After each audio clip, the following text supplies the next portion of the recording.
అంటేనే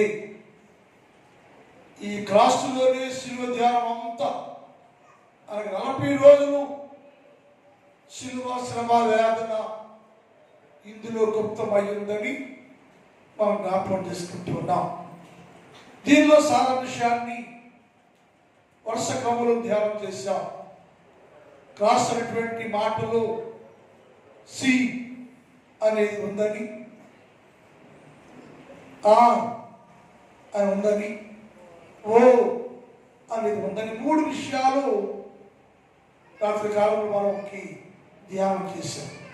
విధేయత అనేది అవసరమని, శిలువ నేర్పించేది కన్ఫర్మేషన్, పశ్చాత్తాపము, విధేయత కలిగిన వారుగా ఉండాలని శిలువ మనకు నేర్పిస్తుంది అని. శిలువలో యేసు ప్రభు వారి 3 క్రియలు జరిగించారు. అందువల్ల మన జీవితాల్లో కూడా మనము కూడా యేసు క్రీస్తు ప్రభువుని ఎరిగిన వారు కనుక, శిలువలో ఉంటున్న వారు కనుక మనం ఒక విధేయత జీవితాన్ని కలిగిన వారుగా ఉండాలని రాత్రికాలం ధ్యానం చేస్తున్నాం. శిలువ వేయబడ్డ యేసు క్రీస్తు ప్రభుల వారి యందు ఎవరైతే విధేయత కలిగి ఉండరో వారు నిత్య జీవానికి వారసులు కారు అని రాత్రికాల పాఠంలో ధ్యానం చేశాం. ఈరోజు మరొక భాగంలో ఒకటి సి ఆర్ ఓ ఎస్ అంటే సాల్వేషన్. ఇక 2 ఎస్ ఉంటాయి. మొదటి ఎస్ అంటే సాల్వేషన్ అనగా రక్షణ.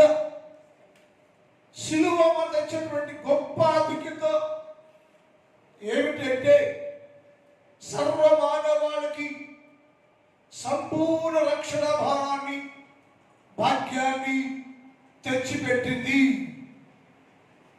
రక్షణ నుంచి రక్షించబడ్డాము అంటే, రక్షణ కలిగిందంటే, రక్షణ వచ్చిందంటే కేవలము శిలువ యాగము ద్వారా, శిలువ మరణము ద్వారా, శిలువ వలన మానవాళికి గొప్ప రక్షణ కలిగిందని మనకు తెలుసు. అది వాక్యం ఏంటంటే ఎస్ అంటే సాల్వేషన్. శిలువలో మనిషికి రక్షణ కలిగింది. శిలువ ద్వారా రక్షణ ప్రాప్తించడం, శిలువ ద్వారా ప్రతి మానవుడు రక్షించబడ్డాడు అని ముందు రాయబడింది. మానవ లోకం ఎలా ఉన్నాయంటే, ఒకరోజు ఇశ్రాయేలీయులు ఉస్తరంలో కూర్చున్నారు. వారు మాట్లాడుకుంటున్నారు.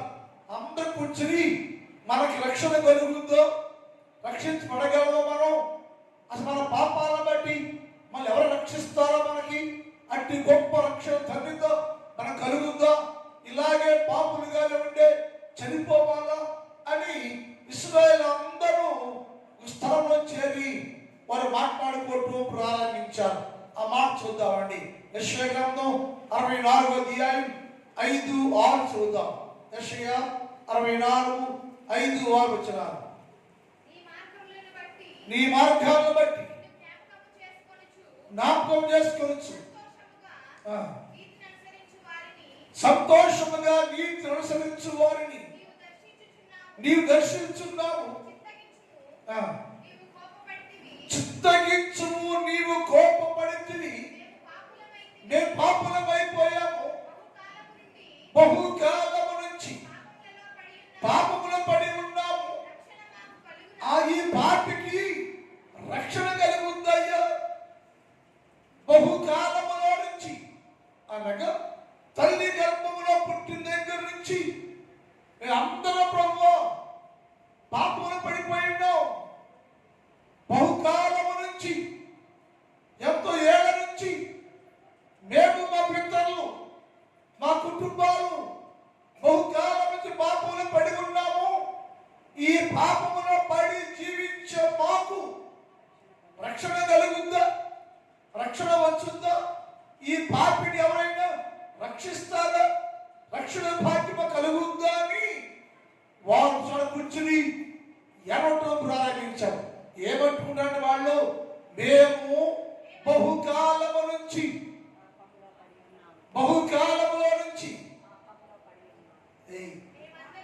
మేమందరము అపవిత్రుల వంటి వారము, మా నీతి క్రియలన్నీ కూడా మురికి గుడ్డలా, మేము పాపులుగా ఉన్నాము, మురికి గుడ్డలాగా ఉన్నాము, అపవిత్రులుగా ఉన్నాము. మేమందరము ఆకువలే వాడిపోతుమయ్యా. ఇలాంటి జీవితం కలిగిన మాకు, ఈ మురికి గుడ్డ లాంటి మాకు, పాపం ఉండే మాకు, బహుకాలంలో వచ్చి పాపంలో నక్కిపోతూ జీవించవలా ఉన్న మాకు రక్షణ కలుగుతుందయ్యా. ఎవరు రక్షిస్తారు మా జీవితాన్ని? ఈ పాపంలో శుద్ధిపోవాల్సిందేనా? పాపము వలన వచ్చు జీతము మరణము అన్నాం కదా. మేము అందరూ ఈ పాపములోనే చెల్లిపోవాలా, మాకు రక్షణ కలుగుతుందో అని వారు ఏడుస్తూ ఉంటే, వాపోతూ ఉంటే దేవుడు మాట సెలవిచ్చాడు. 45వ అధ్యాయం, యెషయా 45వ అధ్యాయం 21 చదువుతాం. 45, 21, 22. యెషయా గ్రంథం 45వ అధ్యాయం అమ్మా 21 చదువు. మీ ప్రమాణ వాక్యములు నా సన్నిధి తెలియచేయము. జనులు కూడుకొని ఆలోచన. ఏంటి ఆలోచన? మేము బహుకాలంలో నుంచి పాపంలో పడిపోయామయ్యా. బహుకాలం మేము ఇరుక్కుడులా ఉన్నామయ్యా. మేము బహుకాలం నుంచి రక్షణ లేని వారుగా, లోక సంబంధిగా ఉన్నామయ్యా మేమని జనులందరూ ఆలోచన చెప్పుకొందురు గాక. ఎవడు? చాలా కాలం క్రిందట దాన్ని ప్రకటించిన వాడెవడు? యెహోవానకు నేనే కదా. నేను తప్ప వేరొక దేవుడు లేడు. నేను నీతిపరుడను, దేవుడను, రక్షించువాడు నేను. ఏమనంటైనా వారు దుఃఖిస్తూ ఉంటే, ఏడుస్తూ ఉంటే, మా స్థితి ఇస్తేనా, మా బ్రతికిస్తేనా, ఇలాగే ఉండాలా, రక్షణ మాకు కలుగుద్దా లేదా అంటే యేసు అన్నాడు, నేనే దుఃఖిస్తున్న వారులారా, చింతిస్తున్న వారులారా, రక్షణ కొరకు చూస్తున్న వారులారా, నేనే మిమ్ములను రక్షించువాడను నేనే. రక్షిస్తాను నేను, రక్షణ భాగ్యం కలుగు చేస్తాను మీకు. ఈ భూలోకి ఏ దేవుడు లేడు.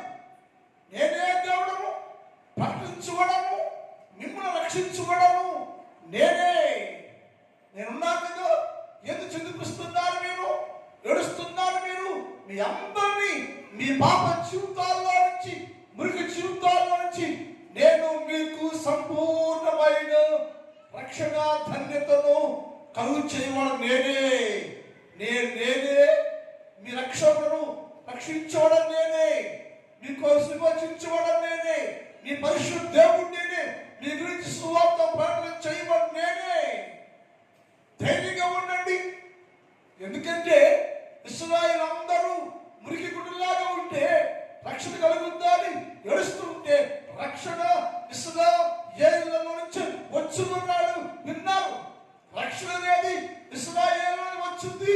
ఇశ్రాయేలులో పుట్టినవాడు, యూదా జాతి నుంచే పుట్టిన ఒక వ్యక్తి ఆ జీవితాలన్నిటికీ రక్షిస్తారు అనుకున్నప్పుడు, అలా అనుకున్న మాటకి దేవుడు జవాబు ఏంటంటే, రక్షించేది నేనే. రక్షణ కలుగుద్దా అని ఏడుస్తున్నావు కదా, చింతించవద్దు, భయపడద్దు. నేను మీ జీవితాలను రక్షిస్తాను, నేను రక్షణ కలుగు చేస్తాను. నేను అందరూ సంపూర్ణమైన రక్షణ భాగ్యాన్ని పొందుకునే వారుగా ఉంటాడని లేఖనాల్లో తెలియచేయబడింది. యెషయా గ్రంథం 43వ అధ్యాయం 3 చదువుతాం మొదటిగా. చదువుగా. యెషయా 43:3. యెహోవానగు నేను, యెహోవానగు నేనే మీ దేవుడను. ఏ దేవుడను? మీ అందరికీ రక్షణ భాగ్యము కలుగ చేయు దేవుడు నేనే. నా పేరు యెహోవా.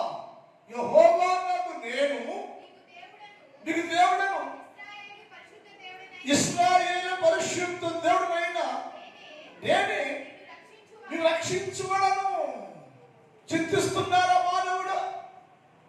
మృగగుడులా ఉన్నా మేము, పాపుల్లా ఉన్నా మేము, మృగ జీవితం కలిగి ఉన్నా మేము, వాడిపోయిన వారికి ఉన్నా మేము. మా జీవితాలు ఈ స్థితిలో నుంచి, ఈ పాపములో నుంచి, పాప ఊబులో నుంచి ఎవరు రక్షిస్తారు అనుకుంటే కదా, నేనే మీ దేవుడను. నా పేరు చదమ్మా, పరిశుద్ధమైన పరిశుద్ధ దేవుడు నేనే, మిమ్మల్ని రక్షించువాడు నేనే. మీ అందరి జీవితాలు రక్షించి, రక్షణలో నడిపించి, ఊపిలో నుంచి, నాశన కుంభములో నుంచి, రక్షణ పాప కుంభలో కొట్టుకుపోతున్న మీ అందరినీ, పాప ప్రవాహంలో కొట్టుకొని పోతున్న మీ అందరినీ రక్షించే దేవుడను నేనే. నా పేరే పరిశుద్ధుడైన యెహోవా నేను. పరిశుద్ధుడైన యెహోవా నేను. ఎవరయ్యాను అంటే మీరు రక్షించబడని నేను. రక్షణ లేకుండా నీ కొట్టుకుపోతు పాపంలో ప్రవేశిస్తూ ఉంటే, పాపంలో ప్రలాపిస్తూ ఉంటే మీ జీవితాలను సరిచేయడానికి వీళ్ళందరూ రక్షించే రక్షకుడిగా వచ్చింది నేనే మిమ్మలను రక్షిస్తాను. నా పేరు పరిశుద్ధుడైన దేవుడు అనబడతారు. నేనే మీ అందరి జీవితాల్లో గొప్ప కార్యము ఏంటంటే, మీకేం కలిగితే రక్షణ అనేది కావాలి. ఆ రక్షణ నేను ఇస్తాను, రక్షణ నేను కలుగు చేస్తాను. మీ అందరి జీవితాల్లో పరిపూర్ణ రక్షణ కలిసి రక్షించుకుని నేను నా సొంతగా, నా సొంతంగా చేసుకోవటానికి నేనే మీ పక్షంగా నిలబడుతున్నాను. నేనే రక్షకుడను. రక్షణ భాగ్యము కలుగ చేయ దేవుడు నేనే.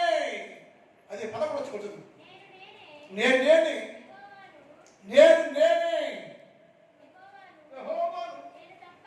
నేను తప్ప వేరే రక్షకుడు లేడు.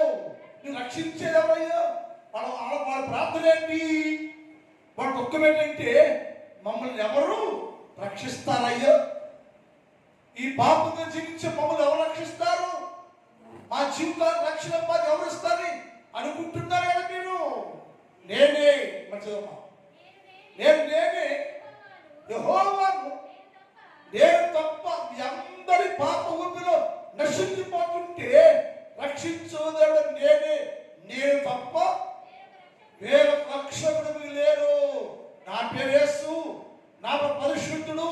నేను తప్ప లోకములో నశించి కొట్టుకొని పోతున్న నశించిన దాన్ని వెనక్కి రక్షించి బలపరిచి అందులో నుంచి విడిపించే దేవుడు నేనే. నేను తప్ప దేవుడు మీకు లేడు. ఏ దేవుడైనా సరే రక్షించలేడు. పాపిని పాపములో నుంచి, పాపిని పరిశుద్ధ స్థలంలోకి తెచ్చే శక్తి, సామర్థ్యం ఇచ్చేది నేనే. నేను తప్ప వేరే రక్షకుడు లేడు. ప్రకటించేది నేనే, రక్షించేది నేనే, ప్రకటించబడని నేనే, రక్షించబడని నేనే. నీ జీవితం మార్చేది కూడా నేనే. ఎలా మారుస్తావయ్యా? నేను రక్షిస్తాను. నేను రక్షించబడని నేను తప్ప వేరే రక్షకుడు మీకు లేడని చెప్పావు కదా. ఎలా చేస్తావు? రక్షిస్తావంటే అన్నాడు, మేము రక్షించడానికి, మిమ్మలను రక్షించడానికి రక్షణ కర్త నా యొద్ద నుండి బయలుదేరాను. మీ అందరి సర్వలోకాన్ని, మానవులందరినీ, పాపులందరినీ రక్షించే రక్షకుడు అనబడి యేసుక్రీస్తు ప్రభుల వారు పరలోకములో నుంచి మీకోసం బయలుదేరాను, సిద్ధం చేశాను. నాకేమైనా నేను కాక రక్షకుడు లేడు. నేనే రక్షించబడను, ప్రకటించబడను, బలపరచబడను, బాగు చేయబడను నేనే అన్నావు కదయ్యా. ఎప్పుడు రక్షిస్తావయ్యా? ఎలా మాకు రక్షణ భాగ్యము కలుగా చేస్తావా అంటే చెప్పాడు, రక్షించేవాడు అనగా రక్షణ నా దగ్గర నుంచి బయలుదేరి చేశాను నేను. యెషయా గ్రంథం 62:11 చదువుదాం. 62:11 యెషయా 62:11. అమ్మా ఆలకించుడి, భూదిగంతం యెహోవా సమాచారం ప్రకటించండి. ఏమని? రక్షణ లేదయ్యో, మేము పాపులమయ్యో, మురికి గుడ్డలాగా ఉన్నామయ్యో, ఈ పాపికి రక్షణ కావాలయ్యో, రక్షించమని ఎవరయ్యా అనుకుంటున్నావు కదా, అందరికీ సర్వలోకానికి ఈ సమాచారం ప్రకటన చేయండి, సర్వలోకానికి ఈ సంగతి చెప్పండి. ఏ సంగతి అంటే మీ అందరి పాపాన్ని, మీ అందరి శాపాన్ని పరిహరించి తీసివేసి పాపములో నిన్ను రక్షించడానికి రక్షించేవాడు వస్తుందని ప్రకటన చేయండి. ఇదిగో రక్షణ మీ యొద్దకు వచ్చి ఉన్నది. ఎందుకయ్యా నడుస్తున్నావు కదా? ఎవరు రక్షిస్తారయ్యో, ఎవరు కాపాడతారయ్యో, ఈ పాపను ఎవరు పరుస్తారయ్యో, ఈ పాప చిక్కు నండయ్యో, ఎవరు రక్షించి పరిశుద్ధులుగా మార్చేది ఎవరు అని మీరందరూ ఎంత దుఃఖిస్తున్నారు కదా, అట్టి వారికి ప్రకటన చేయండి, చెప్పండి, ఆలకించండి, చెప్పండి. ఏమి చెప్పండి? రక్షణ నా యొద్ద నుండి మీ యొద్దకు వస్తుందయ్యా. అది నా దగ్గరే ఉన్నది, పరలోకంలో ఉన్నది.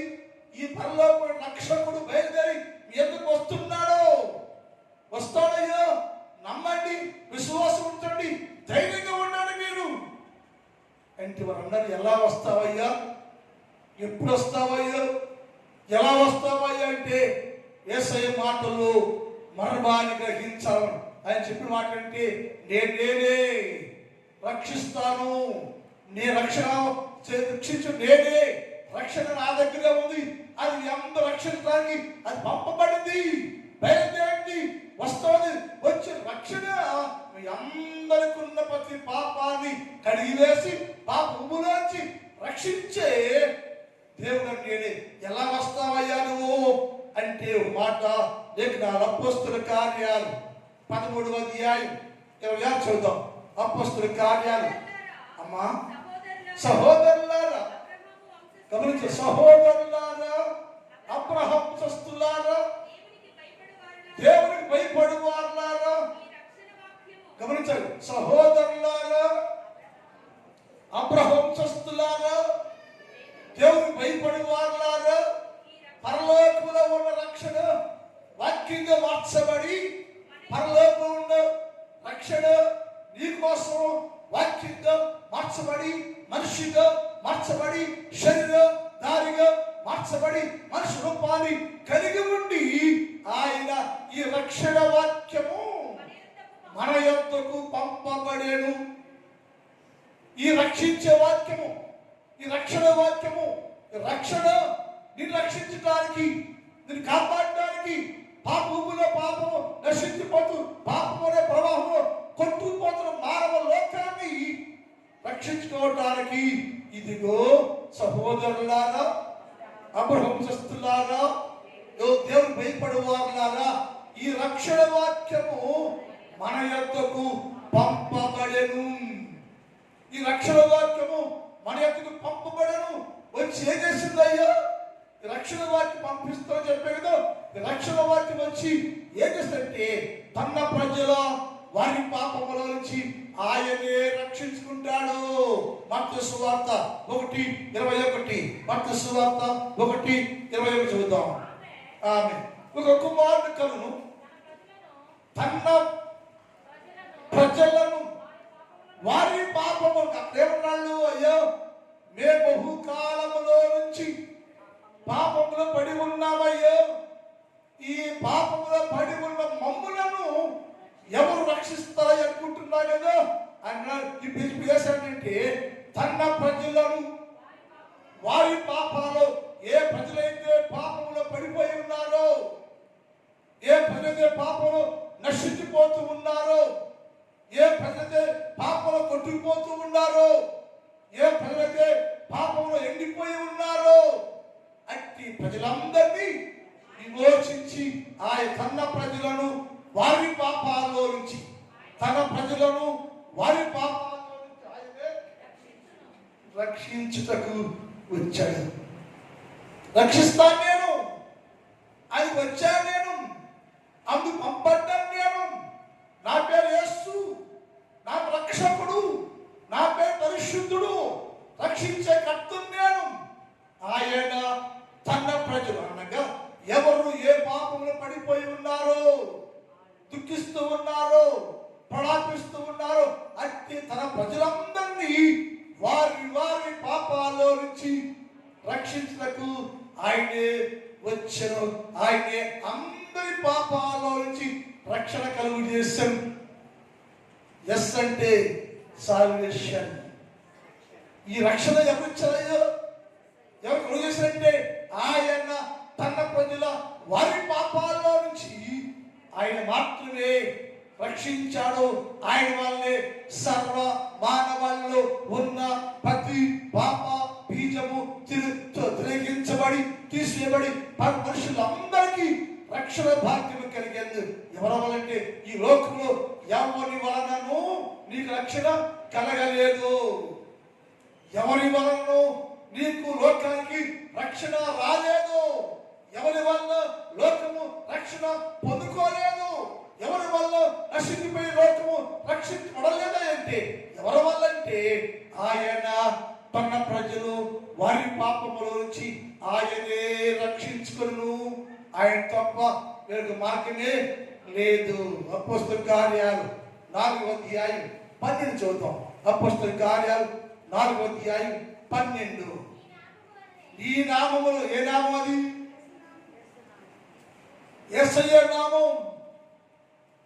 నీ నామములోనే మేము మనందరం రక్షణ పొందుదామయ్యా. నీ నామములోనే శక్తి కలిగిన నామం, బలమైన నామం, విలువైన నామం, పాపిని పరిశుద్ధులుగా మార్చే నామం, రక్షించే నీ నామంలోనే మా అందరికీ రక్షణ భాగ్యము కలిగింది. వాళ్ళకు చూద్దాం. మరి ఎవరి వలన రక్షణ కలగదు? ఈ నామములోనే. ఏ నామం అంటే? నీ నామం అంటే యేసు క్రీస్తు ప్రభుల వారి నామములోనే మనము రక్షణ పొందవల్ల గాని ఆకాశము క్రింద ఏ నామములో నీకు రక్షణ కలగనే కలగదు. అందుకని యేసయ్యుడు నేనే నీ రక్షకుడను, నా వల్లే లోకానికి రక్షణ వెల్లడి చేయబడింది, నా వల్లే నేను అందరి రక్షణ కోరుకుంటాకే దిగి వచ్చాను. వచ్చి అందరి కొరకు నేను సిలువలో వేలాడాను. అందరికీ సిలువేయబడ్డాను నేను.